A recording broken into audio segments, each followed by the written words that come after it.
Jadi manusia ini diciptakan Gusti Allah dalam kondisi halua. Halu. Halua itu fluctuated itu, tidak tertib. Rasanya, suasananya selalu berubah-berubah, dramatik. Ada komitmen bersama nih, kita bikin klub, bikin jamaah baru dan sebagainya. Itu penting juga komunitas itu.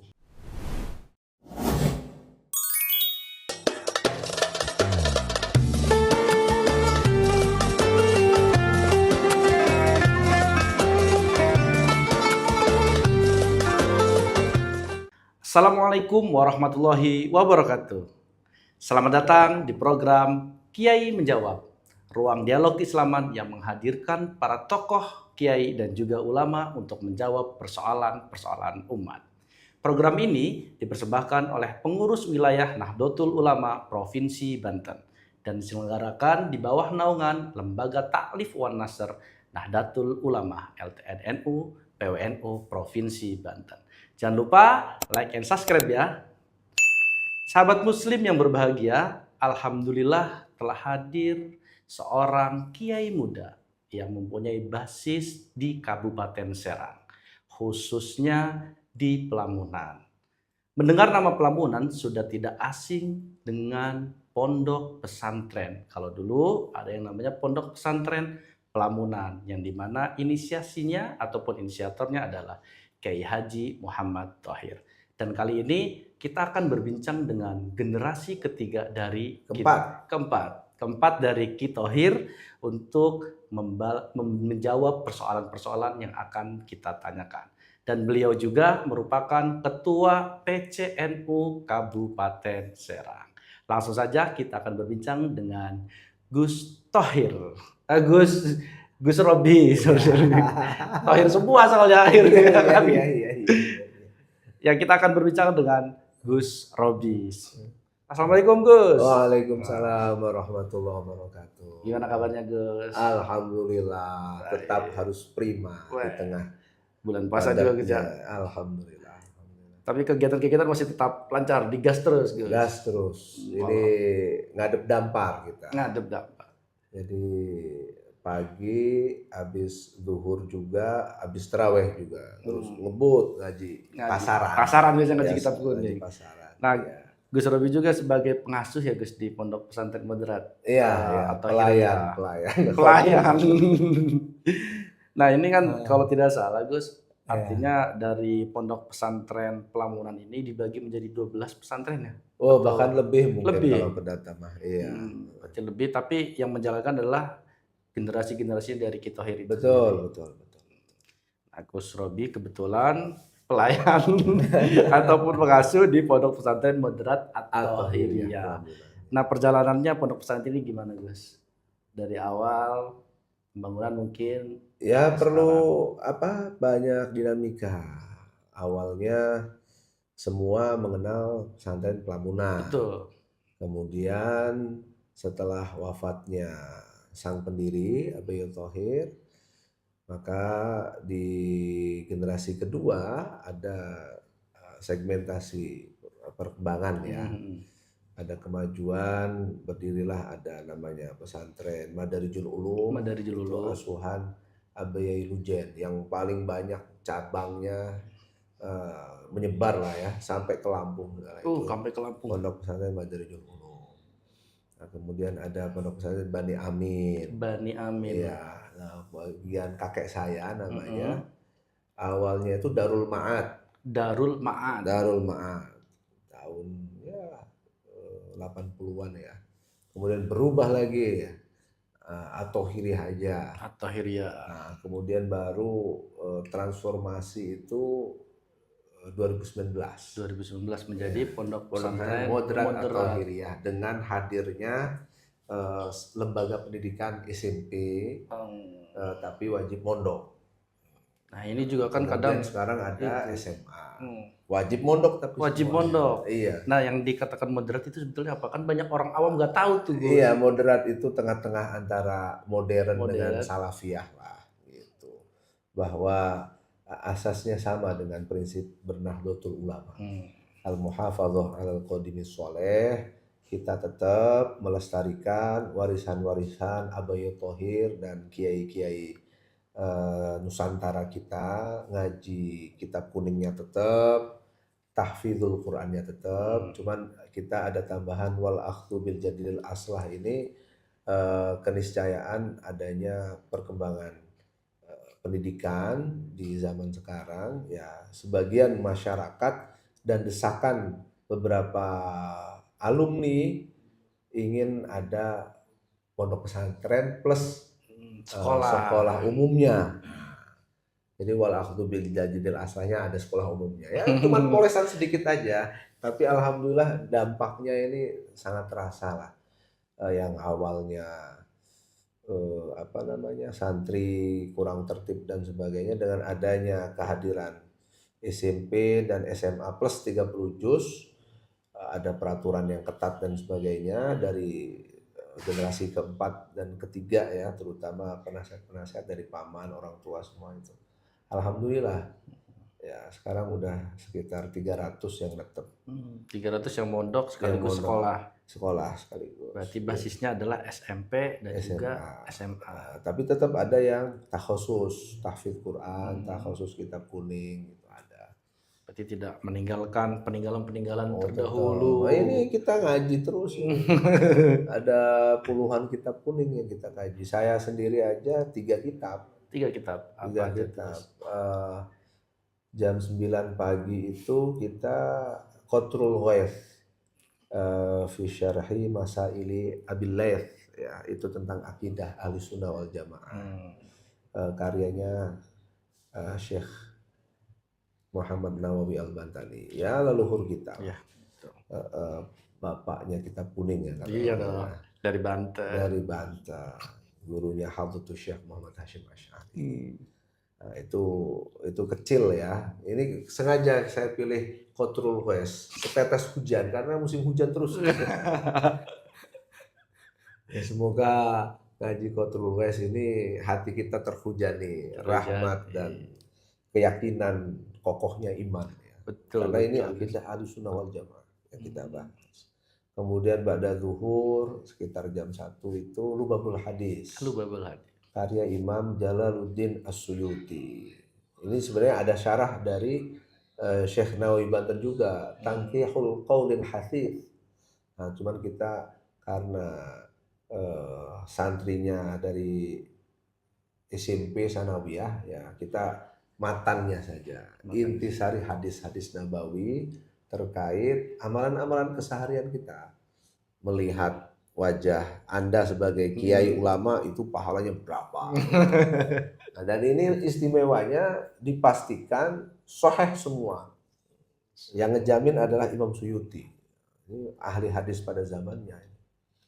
Ini Ibnul Qutub. Karena terlahir di tengah buku-buku di perpustakaan. Subhanallah. Lahirnya Suyuti, lahirnya. Sejarahnya begitu. Maka semua fan ilmu ya termasuk seks itu beliau menulis Imam Suyuti. Mantep. Emang ulama-ulama dulu lengkap banget pengetahuannya Gus ya. Lengkap sekali. Dari hukum contoh, bahkan ilmu-ilmu perang katakan itu. Mantep itu Imam Suyuti itu ensiklopedias ya. Jadi raksasa ilmu di berbagai bidang. Kalau sekarang mah Google mungkin ada sedikit ya, saya hiti Google pengetahuan juga, ada ya. Kalau dulu mah bener-bener ada sosoknya. Luar biasa itu Imam Suyuti. Ya, makanya mudah-mudahan kita ngaji satu kitabnya bisa kecipratan barokahnya. Nah, terus ba'da tarawih itu kembali lagi ke Syekh Nawawi Banten. Karya syarah beliau Kasyifatus Saja. Mensyarahi kitab Safinatun Najah Syekh Salim bin Sumair ya. Itu makamnya di Batavia. Itu bagus juga, itu fikih praktis keseharian kita lah. Tapi diperindah oleh syarah Kasyifatus Saja yang luar biasa juga. Nah, iya, Gus kan melihat tadi kan keberagaman ataupun kegiatan-kegiatan yang Gus jalani selama puasa ini kan masih tetap semangat tuh. Nah banyak tuh teman-teman kita ataupun Iya, orang-orang iya, di iya. luar sana. Ah, Kalau di awal semangatnya 100% tuh kayak iya, orang iya. charging gitu. Tapi kalau udah mulai di tengah atau apalagi di akhir atau lagi terawih awal pasti ramai itu Gus. Soft ya, So, mantap ya. nah, gimana sih Gus cara menjaga itu biar stabil? Iya, jadi emang dalam hal ini ya, dia dalam Al-Quran itu memang sudah wataknya manusia begitu. Khuliqal insanu halu'a. Jadi manusia ini diciptakan Gusti Allah dalam kondisi halu'a. Halu'a itu fluctuated itu, tidak tertib. Rasanya, suasananya selalu berubah-berubah, dramatik ya, dinamis gitu. Ya di awal Semangat. di tengah ngendor, akhir semangat belanja lah. Itu kalau udah nunggu mau hari raya. Iya. Nah ini pentingnya kita disadari, dibekali dengan ilmu kesadaran, terus juga bahkan ya sebenarnya ya ada salah kaprah dalam tradisi umat Islam kita ini. Jadi sebenarnya harusnya menyambut Ramadan itu persiapannya sejak minimal dari bulan Rajab, Sya'ban, Ramadan ini. Jadi ulama itu mengklasifikasi masa itu Rajab ini bulan menanam. Bulan menanam. Nah, itu dengan banyak istighfar. Nah, Sya'ban ini bulan menyirami dengan sholawat. Karena ayat sholawat, innallaha wa malaikatahu yusholluna ala nabi, itu turunnya pas Sya'ban. Itu sholawat. Nah, kemudian pas Ramadan ini bulan panen. Bulan panennya sudah terbiasa. Harusnya di Ramadan, bukan malah menanam. Baru menanam kita ini. Iya biasanya kan begitu yang ada ini. Kemudian nyiraminnya enggak. Pengen ditanam doang, nggak disiram. Lebih bagus itu daripada nggak nanam nggak apapun ya kan. Iya sih betul. Kalau nanam akan ada kemungkinan tumbuh, ada kemungkinan panen kan. Kalau yang tidak sama sekali. Aduh. Jong. Nah, iya jadi Rasulullah Shallallahu Alaihi Wasallam sendiri itu untuk mencarger ya semangat supaya tidak hanya di awal itu banyak sekali motivasi dari beliau. Salah satunya betul. Pertama, dirahasiakannya misteri Lailatul Qadar. Khairun min alfi syahr. Betul. Iya, itu strategi marketing Rasulullah. Ya kan? Bahwa di awal kita semangat. Iya. Di tengah, di akhir jangan nggak semangat. Kenapa? Siapa tahu pas lagi semangat kita dapat Lailatul Qadar. Nah, jadi kita kejar tuh Lailatul Qadar dan sengaja dirahasiakan. Saat pertama mungkin ya kata ulama pas nuzulul Quran tanggal 17 Ramadan. Tapi ternyata setelah itu ya 10 hari terakhir dirubah sama Rasulullah, ciri-cirinya mungkin kebanyakan jatuhnya di 10 hari terakhir, terutama yang ganjil-ganjil. Nah, terus kemudian dari ulama pengalaman ya kayak Imam Ghazali dan sebagainya bisa diramal, bisa diterka dari awal bulan Ramadan. Kalau harinya ini maka Lailatul Qadarnya ini dan sebagainya. Nah, ini kita pertama ya harus semangat tetap karena tadi mengejar Lailatul Qadar yang luar biasa sekali pahalanya. Ya karena latar belakangnya itu benar-benar Allah ini mengapresiasi umatnya Nabi Muhammad yang pendek-pendek umurnya Pak. Maka harus dilipat gandakan tuh pahalanya kan. Itu pertama. Yang kedua, kesadaran ilmu bahwa semakin akhir itu semakin dekat dengan banjirnya pahala. Ada Lailatul Qadar, ada dilipat gandakannya pahala-pahala, bahwa satu kebaikan di bulan Ramadan itu dilipat gandakan sampai 70 kali lipat atau lebih. Nah, itu luar biasa sekali. Nah, kemudian tentu komunitas nggak bisa sendirian Pak, harus ada komunitasnya. Contohnya Gus, komunitas. Iya, jangan sibuk dengan HP mulu. Oh, iya. Jadi harus ada komunitas, ikut one day one One day jus. jus. Ada komitmen bersama nih. Hmm. Kita bikin klub, bikin jamaah baru dan sebagainya. Itu penting juga komunitas itu. Menambah semangat. Menambah semangat. Jadi teman itu sangat berpengaruh. Sangat berpengaruh.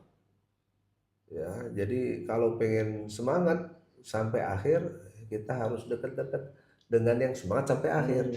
Ya, ikut pengajian, menghadiri majelis ilmu, terus minimal kiai-kiai kita semua online.